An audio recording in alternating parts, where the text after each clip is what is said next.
I'd like to think that the book of Samuel's been a little bit of a surprise as you get into it. There are deep theological principles contained in Samuel, in the book of Samuel, that we find realized in the New Testament. And tonight, we're going to continue our careful journey through 2 Samuel 15 because it's just so laden with fundamental concepts, fundamental patterns that are vitally important to who we are in Christ. We certainly won't go this painstakingly through the rest of the book. But the nature of this particular chapter, chapter 15, compels me to take the needed time to extract these profound lessons that are built into these passages. Well, David, King David, is as passive, as self-indulgent as he had become, so backslidden, so prone to rash actions as is now his way, seems to have been jarred into action by this sudden rebellion by his son Absalom. That same jarring also seems to have reawakened a sense of humility, a sense of repentance deep within him that reflected a much earlier self that operated in a lot more righteous manner.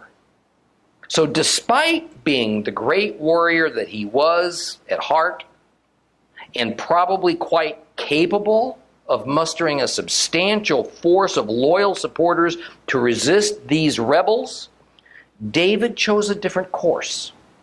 He chose to put his people ahead of himself. Now, when we heard that Absalom had won over the hearts and minds of a substantial segment of Israeli society throughout Israel, people from every tribe, including even his own, David knew that had he remained holed up in his capital city of Jerusalem, and more specifically the city of David, royal enclave, great destruction and death of the innocent would have been the result if he was attacked. No doubt David's mind would have wondered if perhaps, since so many of his people eagerly accepted Absalom as king, then David, maybe he was no longer worthy of the throne. After all, such insurrection was promised, foretold by the prophet Nathan, when the Lord took David to task for his adultery with Bathsheba, for the murder of her husband, Uriah. David knew that at the least, what was happening was God's will, and it was part of the just punishment that was due to him. So he determined that he was not going to fight it. Let's reread the last half of 2 Samuel chapter 15 to get our bearings for this evening's lesson. Let's start at verse 17, and if you have a complete Jewish Bible, that is on page 350. 350. 2 Samuel 15, starting at verse 17. The king set out with all the people after him, but they waited at the last house for his servants to pass by and review. All the Keriti and the Peliti and all the Gittim, 600 men who had accompanied him from Gath, passed in review before the king. And then the king said to Ittai the Gitti, "You too? You're going with us? Go back. Stay with your king, since you are both a foreigner and in exile from your own place. You only arrived yesterday. Should I ask you to wander around with us? There's no telling where I may go. Return. Take your kinsman back with you. Grace and truth be with you." But Ittai answered the king, "As Adonai lives, as my lord the king lives, wherever my lord the king may be, whether for death or for life, your servant will be there too." "Go, move along," said David to Ittai, and Ittai moved on, accompanied by all his men and the little ones who were with him. The whole country wept. They wailed as the people left. And when the king crossed the Wadi Kidron, all the people crossed too, heading towards the desert road. Zadok also came, accompanied by all the Levites bearing the ark for the covenant of God. They set the ark of God down, but Abiathar went up until all the people had finished leaving the city. And the king said to Zadok, "Carry the ark of God back into the city. If I find favor in Adonai's sight, he'll bring me back and will show me both it and the place where it's kept. But if he says, 'I am displeased with you,' then here I am. Let him do to me whatever seems good to him." And the king said to Zadok the Kohen, Zadok the priest, "Do you see? Return to the city in peace, your 2 sons with you, Ahimaaz, your own son, and Yehonatan, the son of Abiathar. I will wait on the desert plains until a message with new information comes from you." So Zadok and Abiathar carried the ark of God back to Jerusalem and stayed there. David continued on up the road to the Mount of Olives, weeping as he went up, head covered, barefoot. And all the people with him had their heads covered and wept as they went up. And one of them told David, "Ahithophel is among the conspirators with Absalom." And David said, "Adonai, please turn Ahithophel's advice into foolishness." And when David reached the top of the ascent where it was customary to worship God, Hushai the Archi came to meet him with his tunic torn and earth on his head.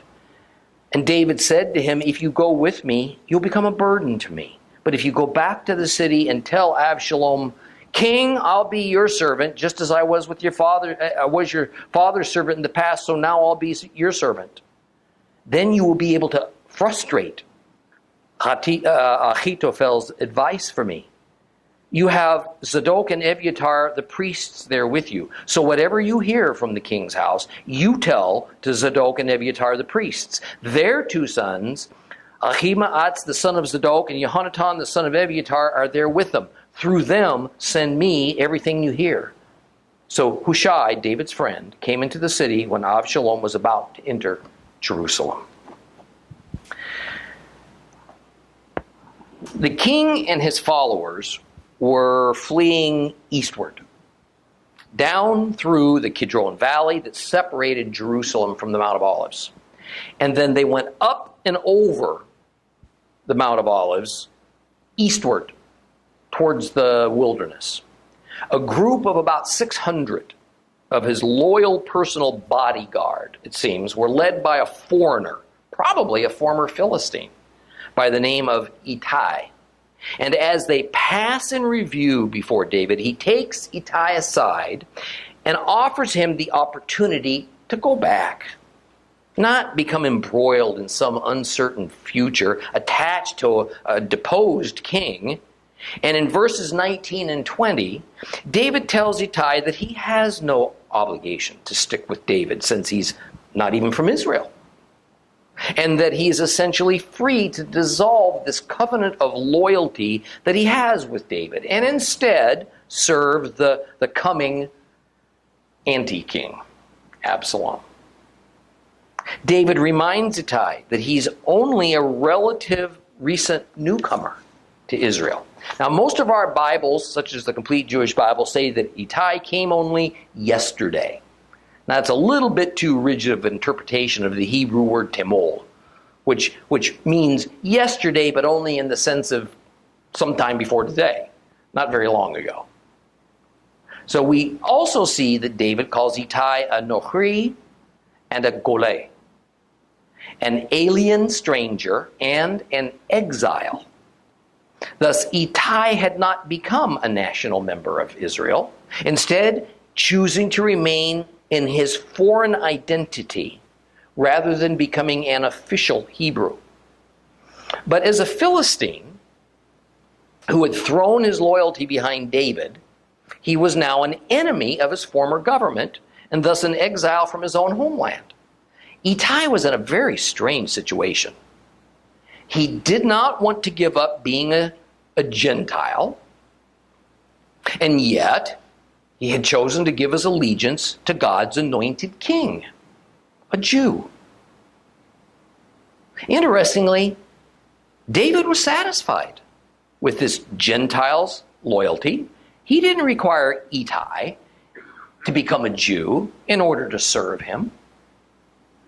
David tells Ittai he can't promise any kind of a known or profitable earthly future for Ittai and his fellow kinsmen if he follows David out into the wilderness. So he gives Ittai permission to go back, serve Absalom, and to do so with David's blessings.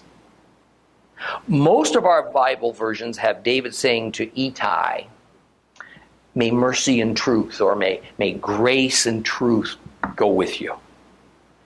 In Hebrew it says, may chesed and emet go with you. Chesed and emet. This is no condescending or just courteous blessing that David has offered to Ittai. Chesed is a word that has a deep spiritual sense to it, much as does the Hebrew word shalom. Chesed and shalom are words that describe a condition or a state of being, a relationship that can only come from a divine source. Chesed as a concept means that it needs definition so that we can properly understand just what it does mean. It's a concept that contains many attributes, among which is grace. The word grace is what's most commonly used in our Bibles to translate chesed, as is also kindness or loving kindness. And while those English words are not wrong, they don't necessarily impart to us the depth, the breadth of what's being proposed by that word. This knowledge of the Hebrew idea of chesed is important for us to grasp on several levels, mainly because a thorough understanding, or rather misunderstanding or ignorance of the word chesed is what's actually led to a rather corrupt, man-made theology that says that grace is a New Testament aspect of God that didn't even exist prior to the advent of Yeshua. And that grace as the new basis for relationship between God and man makes the former Old Testament law relationship between God and mankind faulty, irrelevant, obsolete for a believer. Now, although we've discussed it before, I want to take just a few moments to detour and perhaps add a little more to the fascinating topic of chesed, because it has such an impact on the relationship between God and mankind in all eras. As I said, it's a word that's really difficult to translate because it's more of a concept than a word. And as such, it has this whole range of meanings that has to be kind of folded together to try and understand it. Let me give you an illustration of the issue before us. If we describe our typical mode of driving to work, we might say we drive a car to work. But what's a car? A car is a device that consists of many identifiable components. It has an engine, it has four wheels, it has seats to sit on, a roof to keep the weather out, it's got a transmission, and a lot more. All together, these components form a car. Now, if I told you that I get to work by driving an engine, I wouldn't be entirely wrong because all of our cars have engines of some sort. But an engine, as important as it is, and arguably it might even be the key component, is but one of several components that have to be assembled together as a unit before we have a car. So saying I drive a car to work gives you a much more complete and useful mental picture and understanding of this transportation device than if I said I drive an engine to work. It works the same with the concept of chesed. Included in the total concept of chesed are such components as faithfulness, kindness, love, loyalty, mercy, truthfulness, grace. And each of these components is a little bit different. But all of them, plus several more, when all taken together, make chesed. Chesed is so fundamental in God's idea of relationship that it transcends even the covenant relationship and may be thought of as perhaps the prime, maybe the overriding virtue in ancient Israel for any relationship. So we find in the book of Ruth, for example, that Ruth exhibits great chesed towards her mother-in-law, Naomi, even though strictly speaking, there's no covenant between them. And at the same time, the concept of chesed defines the right attitude and behavior of partners in a covenant relationship towards one another. The Mosaic covenant between the God of Israel and Israel itself is an act of chesed of the God of Israel towards his people.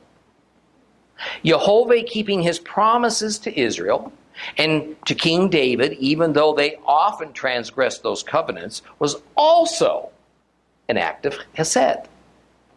But God's chesed always calls for a reciprocal behavior. So Israel, therefore, is to respond by maintaining chesed towards the covenants and towards God. So in a simple sense, chesed can be thought of as loving loyalty with all of its necessary components on the part of God towards his people Israel, but also on the part of Israel towards their God, to whom they have made covenant and, as a result, have obligated themselves. Just as there is no single word, no direct concept equivalent in English for chesed, there's also no direct Greek equivalent.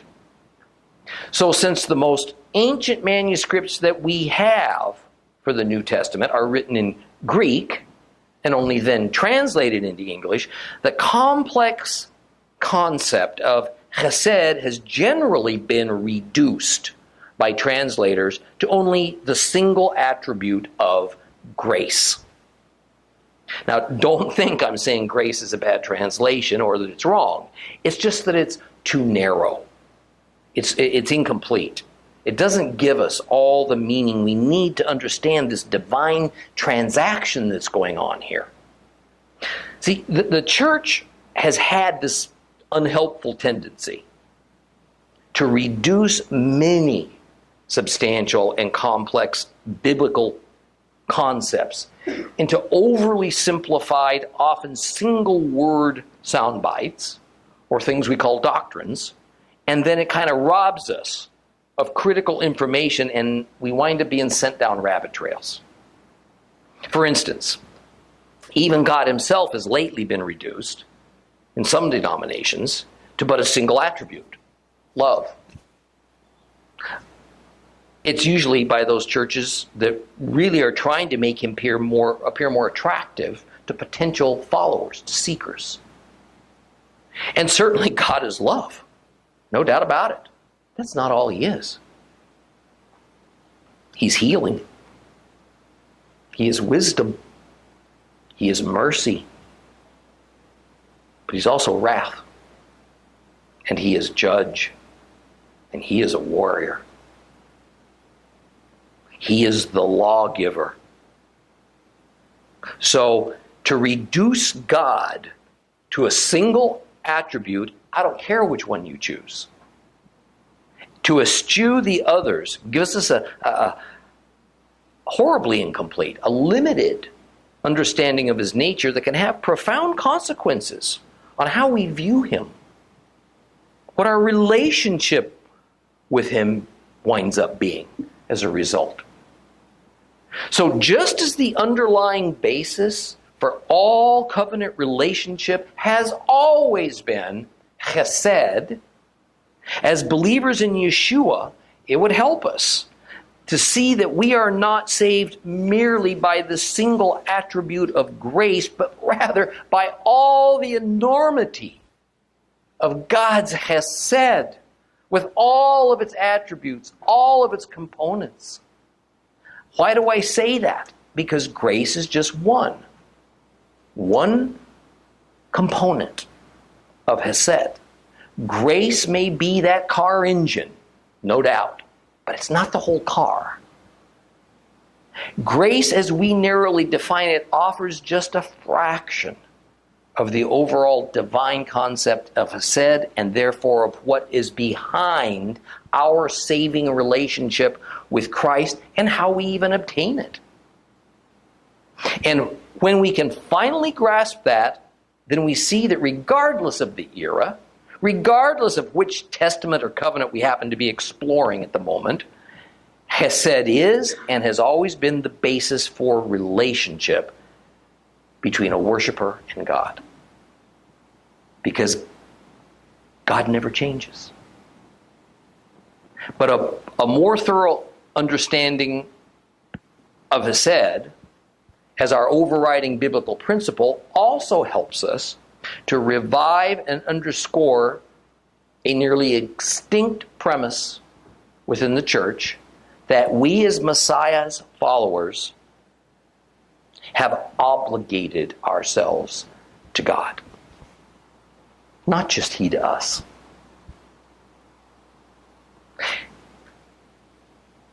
And this goes back to when we first signed on to that covenant that redeems us, that's sealed in Messiah's blood. And this obligation that is all wrapped up in the concept of Hesed involves duties, it involves obedience towards God and His commandments, not just our tacit acknowledgement of a desire for a relationship. As the New Testament scripture passage from last week's lesson that comes from the mouth of our Savior Himself so plainly and forthrightly says in Matthew 7:21, "Not everyone who says to me, 'Lord, Lord,' will enter the kingdom of heaven, only those who do what my Father in heaven wants." Now, notice this doesn't say that it is those who pretend or claim to believe or don't have enough faith. The factor that makes a believer a true believer in Yeshua's eyes is doing. Do's an action word. To do goes beyond passive belief or promise. And instead it speaks of recognizing an obligation from God to us, but also from us to God. And as further evidence of the reciprocal nature of the concept of Chesed and of the duties and obligations that we take on when we sign on to God's covenant, and thus the basis of our relationship with Christ is formed and is defined, we have these words from Yeshua's biological half-brother, who, growing up in the same household as Christ, must have heard pronounced very often in James 2:14 and 17.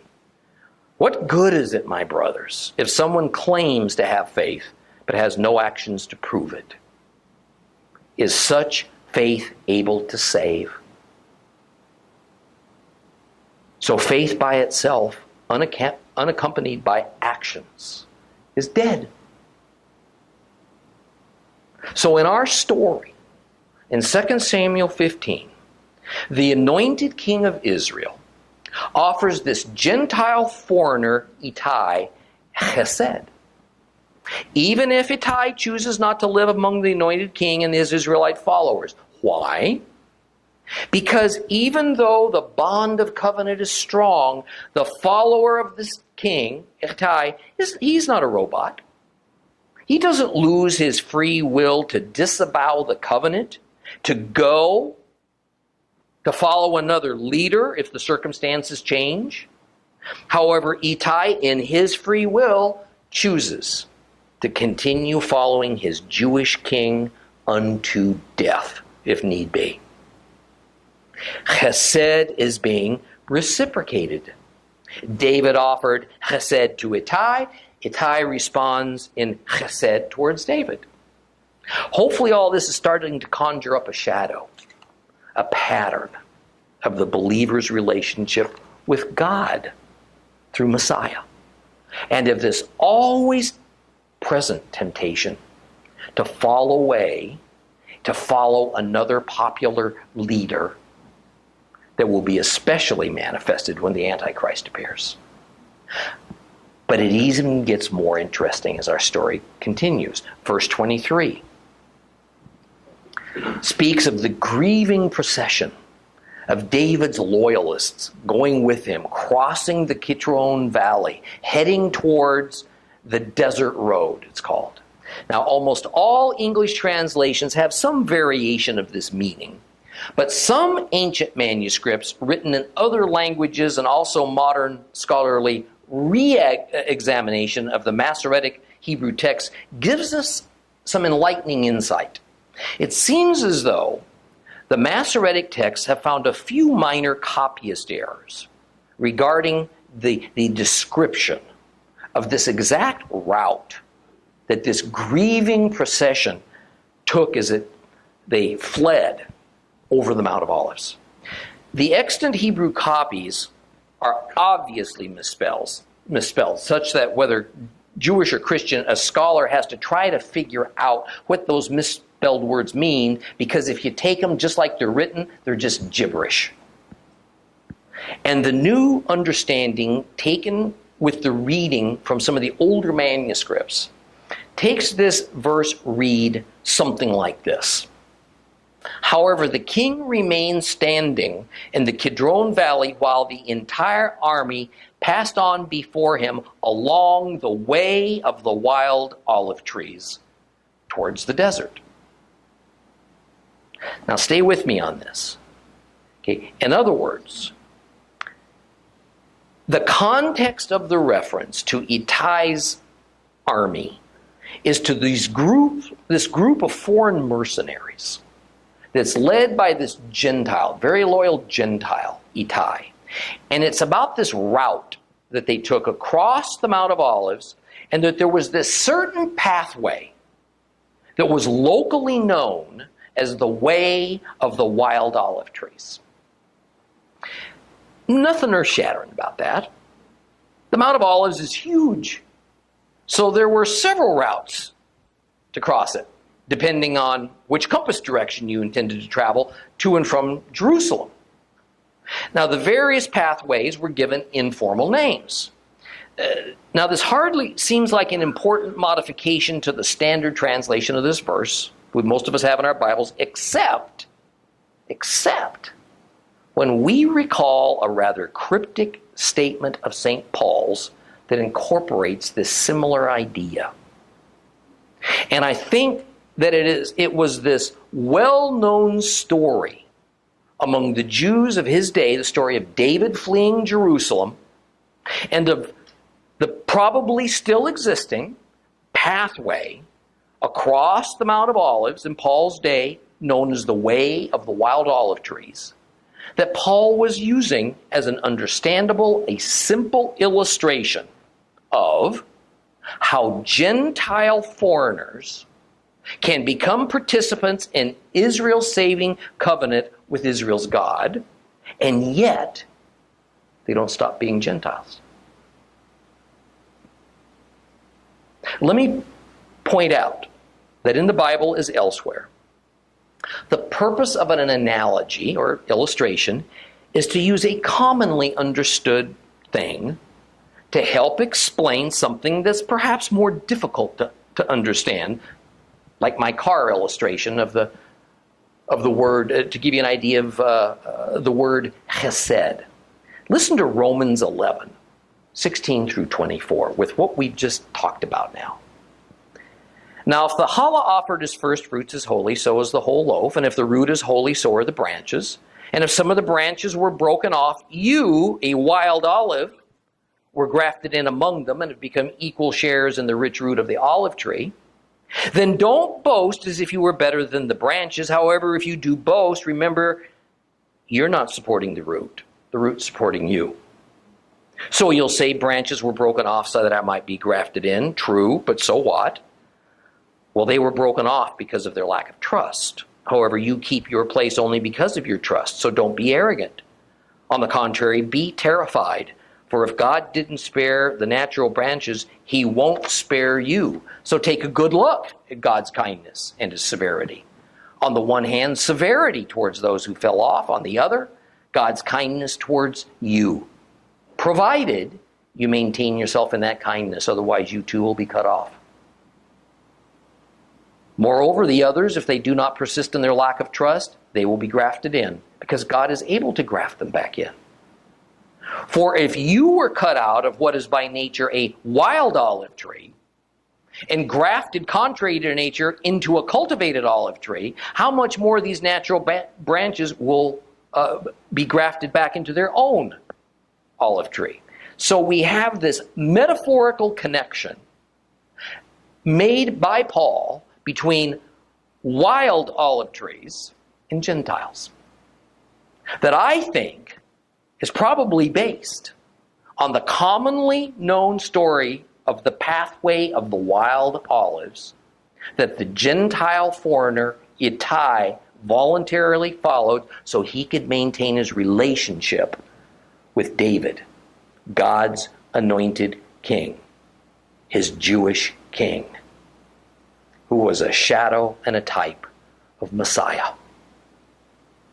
And the God principle it reveals to us is that our spiritual chesed towards Jehovah and to his anointed king, and thus God's chesed towards us, which preceded it, doesn't mean that a person must change their physical and national earthly identity in order to obtain it.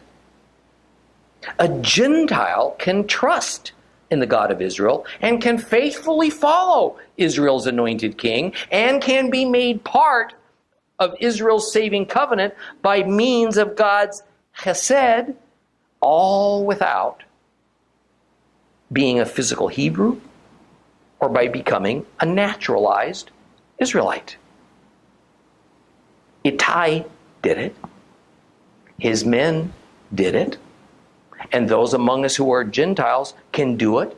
And if we're already believers, we've already done it. Let's move on. Verse 24 gives us this tantalizing piece of information. The high priest Zadok suddenly showed up, followed by a procession of Levites who were carrying the Ark of the Covenant on their shoulders. The Levites set the ark down, and they waited while all the people who were going with David passed by as they crossed over the Kidron Valley. Although it doesn't directly say so, I suspect that setting the ark down was meant to imitate that day several centuries earlier when the Levites carried the ark to the center of the Jordan River as Israel first entered the Promised Land, led by Joshua, and then there they waited until all the people crossed over. Then they picked it up and continued on. Now, what makes this tantalizing to me, anyway, is that we see a second high priest, Eviatar, also involved. See, before David was king, Eviatar was Israel's high priest. But by all accounts, he was illegitimate. He had been installed by King Saul, but that isn't what made him illegitimate. It's that he was a descendant of Eli, who was of the Levite line of Ithamar. But the line of Ithamar is not the authorized line of high priests. High priests were to be descended from Eleazar. Apparently, at some point, David recognized this problem. So he appointed Zadok to the high priesthood, but he didn't remove Eviatar. Zadok was of the legitimate high priestly line of Eleazar. But as we've seen, David had become the consummate politician. So he played fast and loose with the Torah commandments, and so apparently he figured it would be a lot less divisive among his subjects to merely add Zadok but not replace Eviatar. So the result was Israel had co-high priests at this time. King Solomon, by the way, was going to remedy this situation in just a few years. Now, David told Zadok and Eviatar, the co-high priests, that the ark should not accompany the procession into the wilderness. They should take it back to its resting place in Jerusalem. There were two reasons for doing this. First is that David wanted to have the loyal ears of Zadok and Eviatar and their two sons, who were next in line as high priest, in Jerusalem to report the goings-on to David while he was in exile. And second is that David figured that if God in his will deposed David, then David had no right to the presence of the ark. The ark was for the benefit of Israel. Therefore, the ark would be needed by this new king, David's son Absalom, as a key element of his rule over Israel. After the matter of the Ark of the Covenant was handled, now this weeping procession continues up the way of the wild olive trees towards the summit of the Mount of Olives. And David and all the people had their heads covered, and they were walking barefoot. See, this is a standard sign of tradition, of contrition rather, and of repentance. So they were acknowledging that what was occurring was God's justice for trespasses committed, and they accepted God's judgment. But then David got news that devastated him all over again. His trusted advisor, his counselor, Ahithophel, is among those who conspired against David. Now recall that Ahithophel is his wife Bathsheba's grandfather. David instinctively shouted out a quick prayer towards the heavens. Jehovah, please turn Ahithophel's advice into foolishness. In other words, David pled with God to take Ahithophel's formerly outstanding and sage advice, and when used for Absalom's counsel, just turn it into bad advice. Well, as David reached the summit of the Mount of Olives, Hushai the Archite met him there. Now, apparently, there was some kind of a formal worship place at the top of the Mount of Olives, as there was in a number of other places throughout Israel as well. I think they could have well been at the place, the altar they called the Mikvad altar, where they burned the red heifer. That was up there on top of Mount of Olives. But we don't know that for sure. And while the main sanctuary for Israel seems to have been at Gibeon at this moment, it didn't appear to carry very much weight with the people. Anyone of stature created their own altar and their own worship center.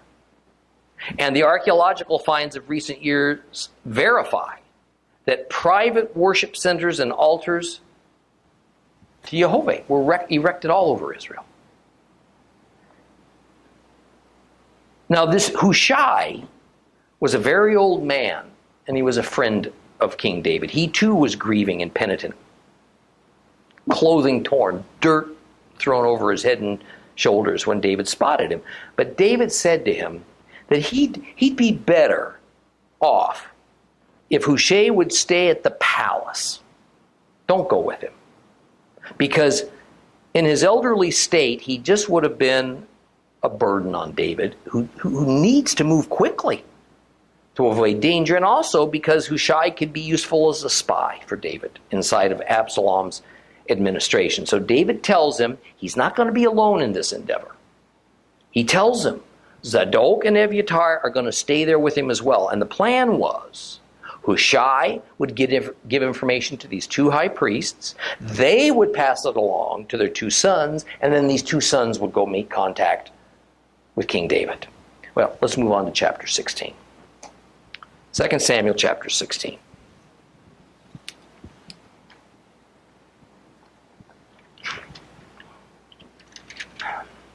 You have a complete Jewish Bible, it's page 351. We're going to read it all, but just barely get started into it tonight. When David had gone a little past the summit, there was Ziba, the servant of Mephibosheth, who met him with a pair of donkeys, saddled, and on them were 200 loaves of bread, 100 bunches of raisins, 100 pieces of summer fruit, and a skin of wine. The king said to Ziba, "What do you mean by these?" And Ziba replied, "The donkeys are for the king's household to ride on. The bread and the summer fruit are for the young men to eat, and the wine is for those who collapse in the desert to drink." The king asked, Where is your master's grandson?" And Ziba answered the king, "He's staying in Jerusalem, because he said, 'Today the house of Israel will restore my father's kingship to me.'" And the king said to Ziba, "Everything that belongs to Mephibosheth is now yours." And Ziba answered, "Oh, I bow down before you. May I find favor in your sight, my lord king." And when David arrived at Bahurim, there came out from there a man from Saul's family named Shimei, the son of Gera. And he came out pronouncing curses, throwing stones at David, at all King David's servants. And even though all the people, including his bodyguards, surrounded him right and left, when Shimei cursed, he said, "Get out of here! Get out of here, you killer! Good for nothing. Adonai has brought back on you all the blood of the house of Saul. You usurped his kingship. But Adonai has handed over the kingdom to Absalom, your son. Now your own evil's overtaken you because you're a man of blood." Abishai, the son of Zeruiah, said to the king, "Why allow this dead dog to curse my lord the king? Just let me go over and remove his head." The king said, "Do you sons of Zeruiah and I have anything in common? Let him curse. If Adonai tells him, 'Curse David,' who has the right to ask, 'Why are you doing it?'" David then said to Abishai and all of his servants, "Look, my own son, who came from my own body, seeks my life. So how much more now is this Benjamite? Let him alone. Let him curse, if Adonai told him to. Maybe Adonai will notice how I'm treating him, and Adonai will reward me with good instead of his curses." So David and his men went on their way, while on the opposite hillside, Shimei kept pace with him, cursing, throwing stones, flinging dust as he went. And the king and all the people with him arrived exhausted. So he rested there. Meanwhile, Absalom and all the people, the men of Israel, came to Jerusalem. Ahithophel was with him. Hushai the Archite, David's friend, came to Absalom and said to him, "Long live the king, long live the king." And Absalom asked Hushai, "Is this how you show kindness to your friend? Why didn't you go with your friend?" Hushai replied, "No. Whomever Adonai and this people and all the men of Israel choose, his I will be, and with him I will stay. Moreover, whom should I serve? Shouldn't I serve in the presence of his son? Just as I have served in your father's presence, so I will be in your presence." Absalom said to Ahithophel, "Give your advice as to what we should do." Ahithophel answered Absalom, "Go in, sleep with your father's concubines, the ones he has left to take care of the palace. All Israel will hear that your father utterly despises you. This will strengthen the position of all those who are on your side." So they set up a tent for Absalom on the roof of the palace. And Absalom went in to sleep with his father's concubines in the sight of all Israel. In those days, Ahithophel's advice was regarded as highly as if someone had sought out the word of God. It was this way with Ahithophel's advice both to David and to Absalom. Now, I'm only going to set the stage for this chapter tonight. We're going to get more deeply into it next time we meet. But this is another place where it would have been best to have no division between chapters. The last verse of chapter 15 merely flows directly into the first verse of chapter 16. So chapter 16 then begins while this procession, still up on the Mount of Olives, is still following that same pathway of the wild olives. And what we're seeing is David meeting a string of folks as he exits Jerusalem. He's met Ittai, the faithful Gentile leader of a contingent of 600 armed men. He's met Zadok and Abiathar, the co-high priests. and sent them along with the ark back into the city as his informers. An anonymous person then told David of Ahithophel's treachery. This was immediately followed by the faithful Hushai, who agreed to be a spy for David. David undoubtedly expects to meet more loyalists who were rallying his support on his way out of town. But he is surprised when Ziba, Mephibosheth's servant, approaches David with needed supplies and gifts for his exile. And considering the state of emergency and this catastrophic event that's unfolding, David expected that even the lame Mephibosheth, whom he had treated with such chesed, would have come himself instead of just sending a servant. David, you remember, had plucked Mephibosheth from hiding out of fear in the Transjordan, and then brought him safely to David's palace and guaranteed him security and prosperity. He supplied his every need. He then even turned over his grandfather Saul's considerable estate to him. So it would have seemed natural for Mephibosheth to now come to David in his time of need. Instead, here stands Ziba, the Gentile estate steward, armed with a slanderous story about Mephibosheth. We'll explore that the next time we meet. Please rise.